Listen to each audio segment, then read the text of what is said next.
Depuis plusieurs années déjà, avant d'évoquer le bilan de notre action municipale et les perspectives pour l'année à venir, j'ai pris l'habitude de commenter la situation nationale.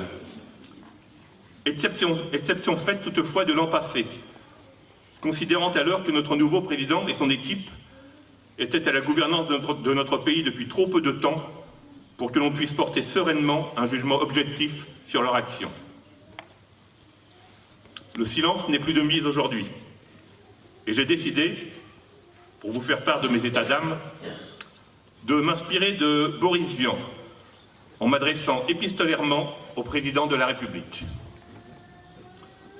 Monsieur le Président, je vous fais une lettre que vous lirez peut-être si vous avez le temps. Plus de 18 mois se sont maintenant écoulés depuis votre prise de fonction. 18 mois riches d'enseignements de tout genre. Il est vrai que votre élection, à l'époque, a fait naître un formidable espoir dans tout le pays. On allait enfin connaître, vous nous le promettiez, une République exemplaire, irréprochable, une politique équilibrée, prenant en compte les intérêts de chacun. Fini l'amateurisme des pouvoirs précédents, la langue de bois, les cafouillages, les reculades ou les contradictions. On allait enfin avoir affaire à de vrais professionnels. 1 an et demi plus tard, nous pouvons constater les résultats. Et la déception est à la hauteur des espoirs qu'a fait naître votre élection. Beaucoup de Français ont cru au miracle. Ils n'ont eu à ce jour qu'un mirage. Vous nous annonciez une politique ni de droite ni de gauche, ou les deux en même temps, au-delà de tous les clivages. Alors, pour analyser objectivement vos premières décisions prises, suppression de l'ISF, augmentation de la CSG, non-indexation des retraites, gel des salaires, j'ai ressorti la bonne vieille balance Roberval, qui dormait au musée des écoles. Et il ne m'a pas fallu longtemps pour constater de quel côté penchait, sans aucune ambiguïté, le fléau. Monsieur le Président, vous nous avez expliqué alors votre métaphore du premier de cordée, qui justifiait que l'on favorise d'abord ceux qui ont déjà beaucoup, afin qu'ils puissent tirer vers le haut la grande masse de tous les autres. Mais, Monsieur le Président, ce que vous n'avez pas compris, c'est que votre corde, c'est un élastique, et plus les élites atteignent des sommets de plus en plus élevés grâce à votre politique généreuse, plus la corde s'étire, laissant au camp de base une frange très importante de la population qui n'attendait de vous que quelques mesures pour soulager son fardeau. Et ce que l'on pouvait craindre, que certains avaient annoncé, mais que ni vous, ni votre entourage n'avaient anticipé, c'est que la corde casse, entraînant ainsi la révolte des Gilets jaunes. Si l'on peut regretter certains comportements, si l'on doit condamner fermement certains actes et certaines dérives intolérables, si l'on doit dénoncer des récupérations politiques, de droite comme de gauche, et si on ne se retrouve pas parfois dans certaines revendications excessives, incohérentes, voire contradictoires, ce mouvement dénote cependant le sentiment de colère, d'injustice, de trahison et de détresse de millions de personnes qui se sentent abandonnées, pire, méprisées parfois par le pouvoir central. Et pour prendre une nouvelle métaphore, qui ont le sentiment d'être plumés, comme l'alouette de la chanson. Les quelques nœuds que vous avez rafistolés en catastrophe sur la corde suffiront-ils à renouer le lien entre vous et les Français? Vous comptez pour cela, entre autres, sur l'appui des maires, dans le cadre d'une large concertation. Ces mêmes maires que vous avez poliment dédaignés, que vous avez continué, après d'autres certes, à priver de moyens, et dont vous avez amputé l'autonomie financière dans la gestion de leurs communes. Alors, suite au mouvement des Gilets jaunes, des Giraud bleus et de quelques autres, qui ont montré qu'une révolte pouvait susciter des réponses favorables, j'ai fait un rêve, celui de voir tous les élus municipaux, ceints de leur écharpe tricolore, lancer la fronde des écharpés, en référence bien sûr au symbole républicain que nous portons fièrement en bandoulière, mais aussi au fait que nous nous sentons quelque peu maltraités par votre pouvoir. Faut-il que l'on menace de fermer certains jours nos mairies, nos écoles, nos crèches, nos centres de loisirs, nos centres communaux d'action sociale, nos équipements sportifs et culturels, pour obtenir de votre part une meilleure considération de l'action que nous menons jour après jour au service de nos administrés, palliant de plus en plus le désengagement de l'État, et pour que l'on cesse enfin de nous priver des moyens d'exercer nos missions si essentielles pour nos habitants.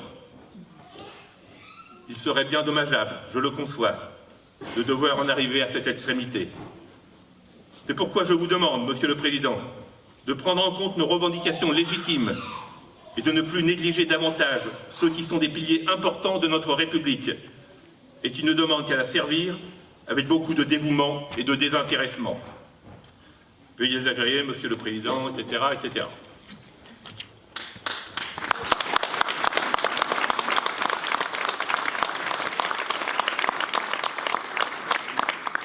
Je ne suis pas sûr que l'écho de cette missive parvienne au plus haut sommet de l'État. Mais elle aura permis au moins, au modeste élu de terrain que je suis, de faire part de toute son incompréhension face au traitement qui est réservé par nos élites à un grand nombre de Français et à leurs représentants. Voilà. Après ce billet d'humeur, il est temps maintenant de revenir de façon plus pragmatique sur la politique locale, en abordant le bilan de l'année écoulée. Ce bilan, non exhaustif, c'est à moi qu'il incombait de vous le présenter, mais c'est bien évidemment le fruit d'un travail collectif. Un proverbe africain, vous savez maintenant que je les affectionne particulièrement, car ils sont pleins de sagesse, ce proverbe dit « Si tu veux aller vite, marche seul, mais si tu veux aller loin, marchons ensemble ». Depuis bien longtemps déjà, j'ai fait ce choix, pour aller collectivement beaucoup plus loin. Merci donc aux élus, au personnel municipal, à nos partenaires publics et privés, et à tous les secteurs de la vie locale, à tous les acteurs de la vie locale, pour leur implication au service de nos administrés. Aux élus tout d'abord, je dirais que je suis fier du travail que nous avons pu accomplir ensemble depuis le début de ce mandat, grâce à leur investissement personnel. Merci à celles et ceux, adjoints, délégués ou conseillers, qui sont présents très souvent en mairie, pour certains presque tous les jours, ou à l'occasion des réunions, pour m'accompagner dans les décisions à prendre, qui n'hésitent pas à me tempérer quand ils me trouvent un peu trop empressé, ou à me bousculer gentiment, quand au contraire je leur parais timoré. Merci aussi à leurs familles, sans oublier la mienne, qui ont dû s'adapter au rythme municipal, parfois infernal. Mes remerciements s'adressent également aux agents municipaux, à quelque niveau que ce soit, pour le travail qu'ils réalisent au quotidien pour les Amfrevillaises et les Amfrevillais. Nous sommes, les uns et les autres, au service de la population. Une population parfois exigeante, certes, mais que nous devons nous efforcer de satisfaire, car, faut-il le rappeler, et certains ne se gênent pas pour le faire, c'est l'impôt payé par les habitants qui permet de verser le salaire des fonctionnaires. Les contraintes budgétaires nous obligent à la plus grande vigilance sur tous les postes de dépenses, et notamment les frais de personnel, car ils représentent plus de 50% de notre budget. Cela nécessite parfois des adaptations, voire des réorganisations, pour pouvoir parvenir à la meilleure efficacité possible. Soyez persuadés qu'en contrepartie, nous sommes très attentifs à l'amélioration de vos conditions de travail, à vos déroulements de carrière et à l'évolution de votre régime indemnitaire chaque fois que cela se justifie. La dernière partie de cette intervention va porter sur ce que pourrait être l'année 2019. Les objectifs présentés à l'occasion des dernières élections municipales étant déjà pratiquement tous atteints, nous pourrions nous contenter d'attendre avec sérénité la fin de cette mandature. Mais nous ne voulons pas que cette dernière année ne soit une simple année de transition, car au-delà des engagements respectés, il reste encore beaucoup à faire. D'un point de vue financier, bien que nous ne connaissions pas encore le montant des dotations de l'État, nous maintiendrons les taux des taxes locales à leur niveau actuel. Et nous avons déjà décidé de geler les tarifs des services municipaux liés au quotient familial pour la tranche la plus basse et de moduler l'augmentation de 1 à 2% pour les autres tranches. Dans le cadre de la COP21 et de l'accord de Rouen, nous allons mettre en place les premières mesures annoncées avec, dès le début février, l'extinction de l'éclairage public, sauf sur la route de Paris, entre 23 h et 5 h du matin en semaine, et entre 1 h 30 et 6 h du matin les nuits des vendredis et samedis soirs. Nous allons procéder également à la réfection complète de la toiture de la mairie, en renforçant l'isolation et en étudiant la possibilité d'installer des panneaux photovoltaïques pour les besoins internes du bâtiment. La métropole va poser dans quelques semaines une borne de recharge pour les véhicules électriques sur la place du marché.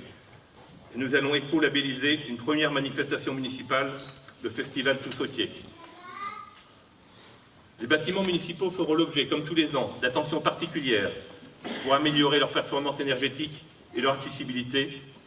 Et le bailleur social Logicène va entreprendre à partir de l'été la réhabilitation très attendue des gradins des Malefranches. En termes d'urbanisme, nous entamons la dernière ligne droite pour l'élaboration du PL, du plan local d'urbanisme intercommunal, avec une année principalement consacrée à sa présentation et à l'enquête publique. Ce PLUI, élaboré en concertation très étroite avec les élus, ne devrait pas être très différent pour Amfreville du PLU que la commune a adopté en 2008, même si les appellations de zones changent pour plus d'homogénéité dans tout le territoire. À noter cependant quelques légères modifications concernant le devenir de quelques parcelles. Nous étudions également la possibilité de maintenir en surface commerciale les locaux qui ont été libérés ou qui vont être libérés suite à une cessation d'activité ou à un déménagement. Des mutations se préparent au niveau de l'entraîneur de la commune, avec l'installation dans les bâtiments actuels du 177 route de Paris, de l'enseigne EP City, la plus grande aire de jeu couverte pour enfants de toute la région. Et une réflexion est en cours sur le devenir du terrain de l'ancienne usine Longométal, propriété de la métropole. Autres axes retenus pour cette année 2019. Renforcer la solidarité auprès des plus démunis par la mise en place de cours d'alphabétisation et d'ateliers spécifiques. Développer l'intercommunalité dans le domaine culturel. Dynamiser les animations de quartier et les actions auprès des jeunes. Enfin, il nous faut espérer, mais c'est malheureusement tout ce que nous pouvons faire, qu'après avoir installé des armoires dans différents secteurs de la commune, et déroulé et redéroulé encore déjà une grande partie des câbles, SFR respecte maintenant son engagement de raccorder la fibre optique, comme cela nous était promis il y a plus d'1 an déjà. Un dernier mot sur le futur centre aquatique. Le jury du concours de l'entente intercommunale s'est réuni hier toute la journée pour retenir, parmi plus de 30 candidats, 3 groupements qui ont maintenant jusqu'au printemps pour élaborer leur projet, en conformité avec le programme qui leur a été donné. Viendront ensuite le choix définitif du jury et le dépôt du permis, dont le retour peut être espéré pour la fin de cette année. Il me reste pour finir à formuler quelques vœux. Des vœux de santé tout d'abord. Que 2019 vous maintienne, vous et vos proches, en pleine forme. Ma pensée allant aussi vers tous ceux qui souffrent dans leur corps ou dans leur cœur, et vers tous ceux qui sont seuls. Des vœux de réussite ensuite dans vos projets personnels, familiaux, professionnels, et dans nos projets communs pour le développement harmonieux de notre cité. Des vœux de cohésion aussi, que chacun puisse trouver sa place dans notre ville, dans le respect de ses croyances, de ses différences et de ses singularités. Des vœux enfin de petits et grands bonheurs quotidiens au milieu de vos familles et de vos amis. Sachez les provoquer et jouir de tous ces plaisirs simples, mais qui peuvent être merveilleux. Et n'oubliez pas, pour finir sur une citation de François Guizot, homme politique du XIXe siècle, que le monde appartient aux optimistes. Les pessimistes ne sont que spectateurs. Pour vous remercier maintenant de votre patience et de toute votre attention durant cette longue intervention, je vous invite à vous diriger vers le buffet afin de partager tous ensemble un bon moment d'échange et de convivialité.